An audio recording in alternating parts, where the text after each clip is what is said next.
é como um passarinho. Um passarinho para voar precisa de duas asas. Você nunca vai encontrar um passarinho voando com uma asa só. O indivíduo, para ser bem sucedido na vida, ele tem que aprender a trabalhar com os dois lados do cérebro. Do mesmo modo que você aprende física, que você aprende química, você pode aprender a ser bem sucedido. Existe uma lei universal chamada lei do aumento. Tudo aquilo que você concentra, aumenta. É assim que o cérebro funciona. Se você se concentrar nos seus problemas, eles vão aumentar. Que a maioria não usa o cérebro para pensar. Usa o cérebro para ter pensamentos. É totalmente diferente.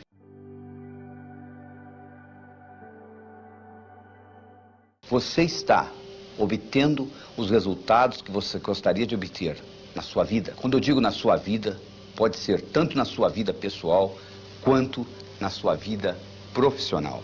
A primeira coisa que eu quero definir para você é o que eu chamo de sucesso.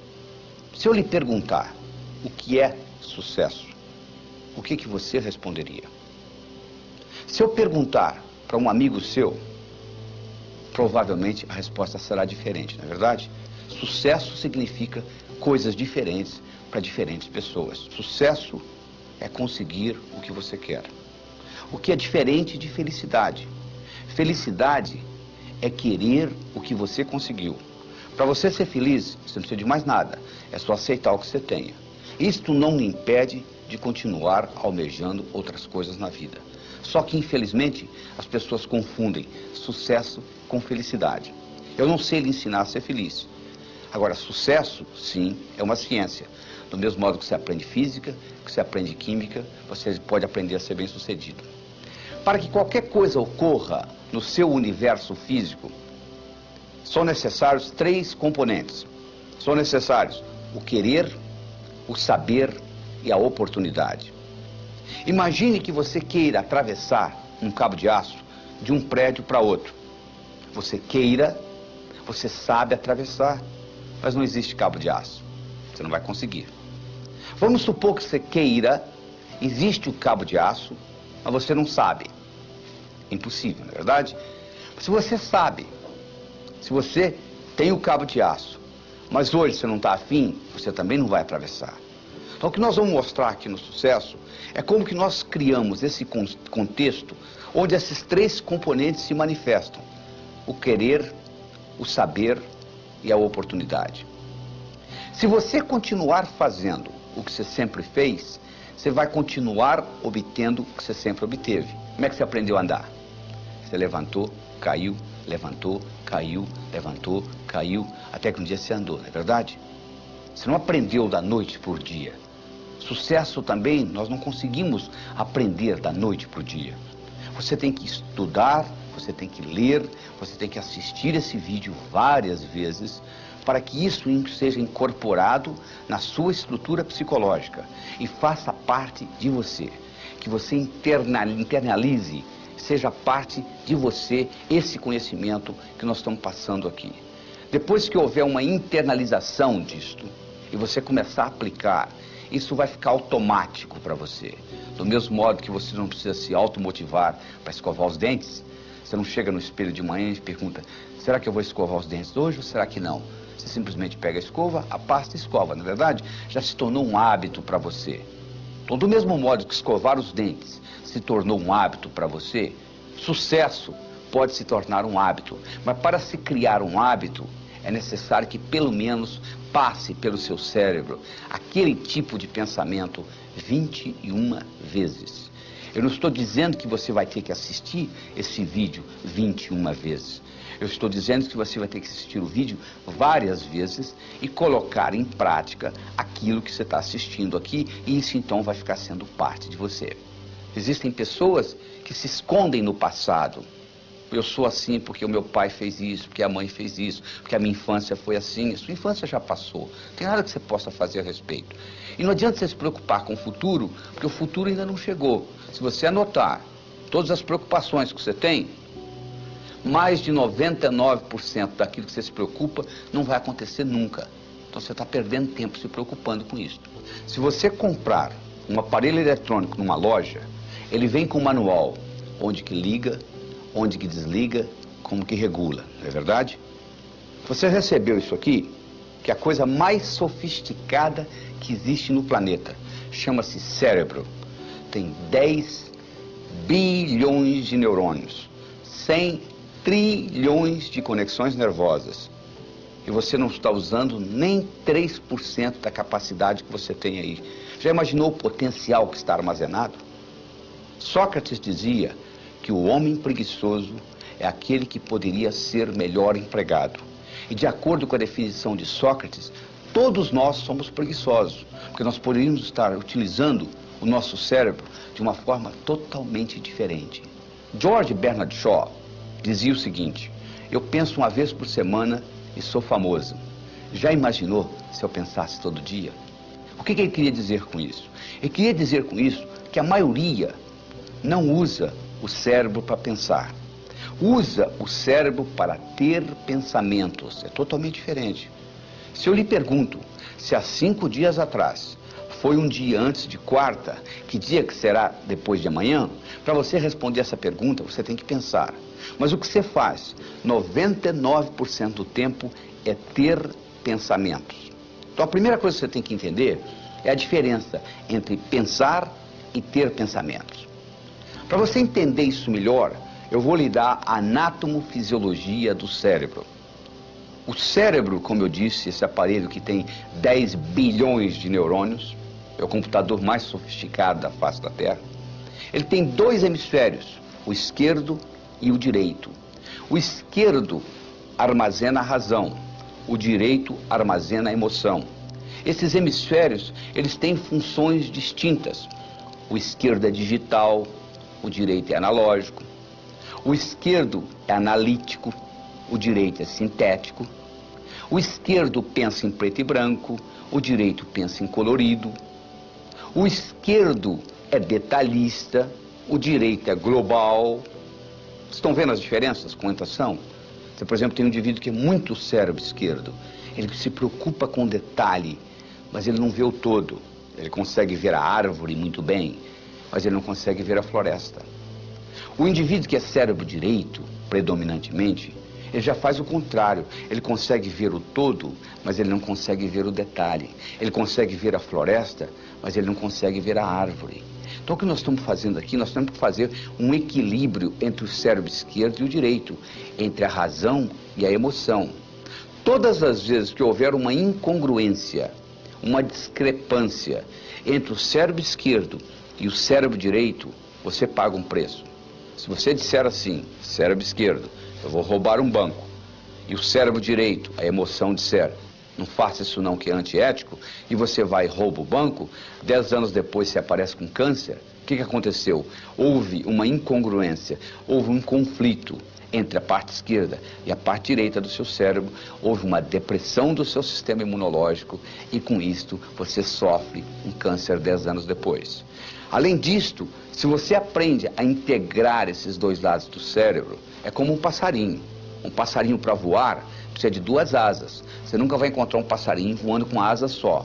O indivíduo, para ser bem sucedido na vida, ele tem que aprender a trabalhar com os 2 lados do cérebro. Se ele é só cérebro esquerdo, é aquele indivíduo que você conhece, que é inteligente, sabe cálculo, sabe matemática, trabalha numa lojinha no centro da cidade, é o caixa lá, e lá vai ficar a vida inteira.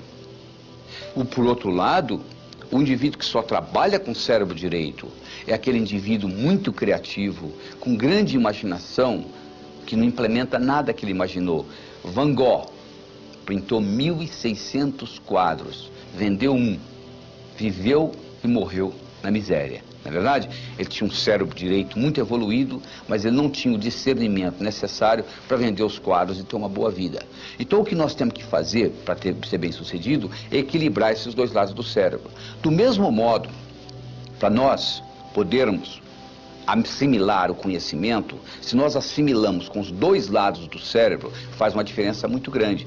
Tudo aquilo que você aprendeu só com um lado do cérebro, você esquece.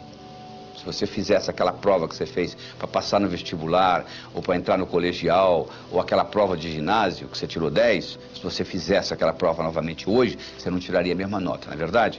Mas se você sabe nadar, e tem 10 anos que você não nada, se você entrar na piscina, você nada. Se você sabe andar de bicicleta, e tem 10 anos que você não anda de bicicleta, se você montar numa, você anda, não é verdade? Por quê? Andar de bicicleta, nadar, você aprendeu com os 2 lados do cérebro. E aquilo que que você fez lá na escola, você aprendeu com um lado só do cérebro. Por isso que você esqueceu. Então o que você faz? Você passa a vida inteira aprendendo, esquecendo, aprendendo, esquecendo, aprendendo, esquecendo.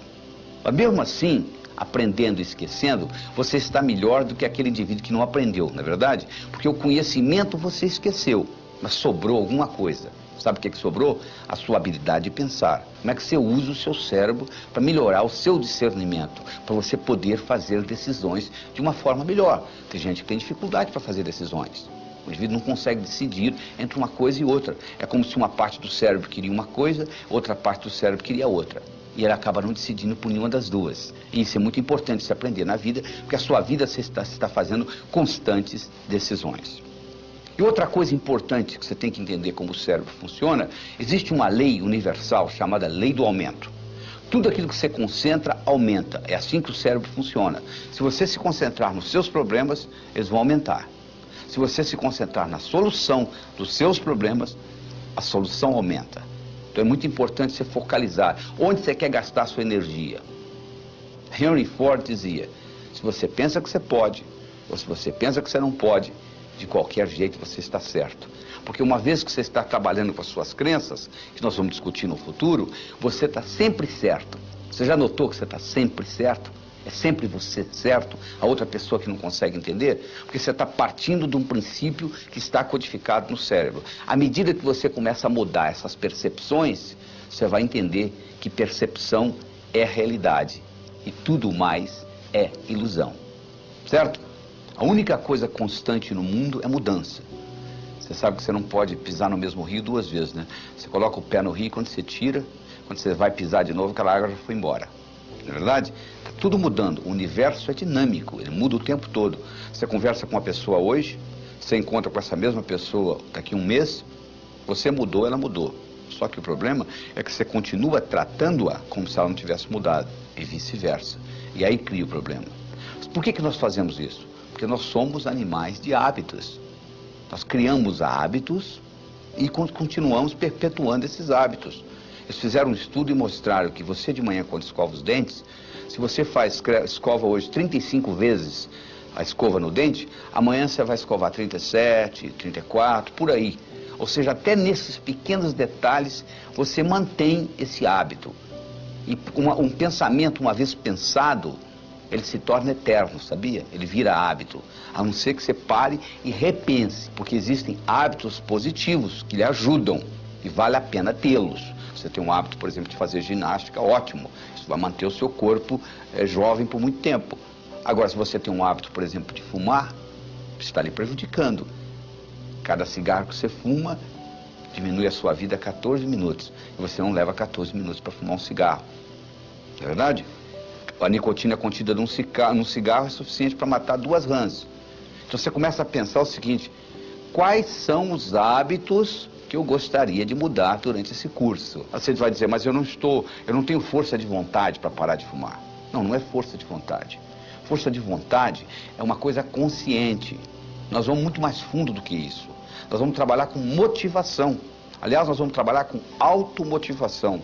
Porque força de vontade é aquilo que você faz no dia 31 de dezembro. Você fala, no próximo ano eu vou fazer isto, eu vou fazer isto, eu vou fazer isto. Quanto tempo isso dura? Quase nada, não é verdade? Agora, se você está automotivado, a história é totalmente diferente. Você vai fazer acontecer. É isso que nós vamos provocar aqui. Nós vamos provocar uma automotivação para o sucesso. Existiu nos Estados Unidos um indivíduo chamado Andrew Carnegie. O Andrew Carnegie era, na época dele, o que o Bill Gates é hoje. O que o Bill Gates é para a era da informação, Andrew Carnegie foi para a era da industrial. O Andrew Carnegie era tão rico que ele deixou o dinheiro para construir o Carnegie Hall em Nova York. Ele deixou o dinheiro para construir a Carnegie Mellon University nos Estados Unidos. E o senhor Andrew Carnegie, um dia, num momento de reflexão, ele teve um insight. Ele disse, eu vou deixar muito dinheiro para o mundo, como de fato ele deixou. Mas eu gostaria de deixar para o mundo mais do que dinheiro. Eu gostaria de deixar essa habilidade que eu tenho, que tudo que eu coloco a mão vira ouro. Então ele resolveu criar a chamada ciência do sucesso, o que faz um indivíduo bem-sucedido. Como ele era um indivíduo muito ocupado e não tinha tempo para fazê-lo, ele contratou alguém que o fizesse. Ele saiu procurando alguém. Numa noite, numa festa, ele conheceu um jovem de 19 anos de idade, de nome Napoleon Hill. Ele ficou impressionado com a inteligência desse jovem e ele propôs para esse jovem trabalhar durante 25 anos desenvolvendo a ciência do sucesso.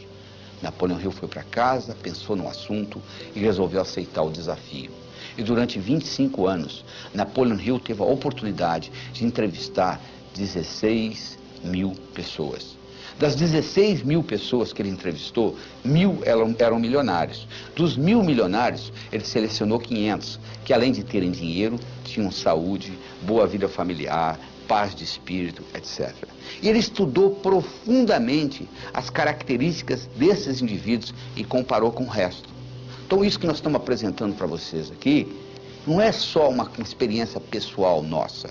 Isso é uma combinação da nossa experiência, porque se eu não fosse bem sucedido na minha vida, eu não mereceria estar aqui passando esse conhecimento para você, mas também conhecimento de outras pessoas que estudaram, que pesquisaram e que desenvolveram esse aspecto e que descobriram que essas características, elas têm que ser inconscientes. Elas têm que estar no seu inconsciente. O seu inconsciente tem que estar impregnado com elas. Porque aí sim você vai se automotivar, aí sim você vai mudar os seus hábitos. E uma vez mudados os hábitos, você pode praticamente colocar no piloto automático e a coisa vai acontecer.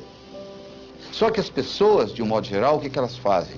Elas se escondem no passado ou se escondem no futuro. É muito fácil você se esconder no passado. Você reclama que você é do jeito que você é por causa das circunstâncias da sua infância, do modo que seu pai lhe batia, a sua mãe te tratava, etc. Ou você pode se esconder no futuro, se preocupar com as coisas que vão acontecer. Você já prestou atenção na palavra preocupar? Pré-ocupar. O que é pré-ocupar? É você ocupar a sua mente antes da hora. Se a sua mente estiver ocupada, você não tem tempo de pré-ocupar. E como é que você ocupa a sua mente? Se comprometendo em fazer uma diferença na sua vida. Se você hoje de manhã teve no café da manhã ovos com presunto, a galinha que botou os ovos estava envolvida no seu café da manhã. O porco estava comprometido. Ele deu a vida pelo presunto, para ser transformado em presunto. Você entende a diferença? Então você tem que se comprometer e você deixa de se esconder no passado ou se esconder no futuro e você utiliza o aqui e agora. Porque a vida ocorre no aqui e agora. No seu cérebro não existe futuro, sabia disso? Você já acordou amanhã? Não, é sempre hoje. Exatamente isso. Aqui e agora.